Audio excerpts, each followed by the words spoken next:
रिश्ते के सांझ ले छोटती रहे बैल तू तुझे ठानी घर में बालो केहू न पूछे हाल जी। छोट की देवरानी झुन झुना हो गईली,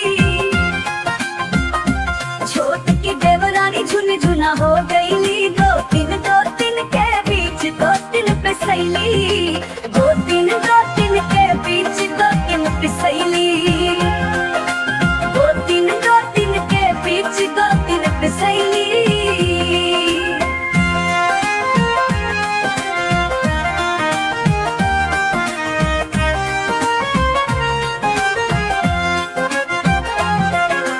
रोटी बेलत में पत्थे कलाई बर्तन धोत करी हैया, बात बात पे सभे नचावे चैन ना कब नो ठैया।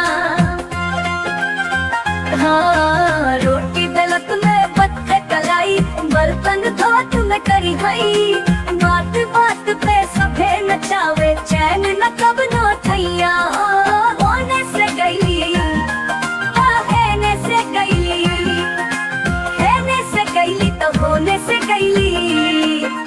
गोतिन के बीच गोतिन पे सैली, रोटी बेलत में बत्थे कलाई बर्तन धोत करी हैया।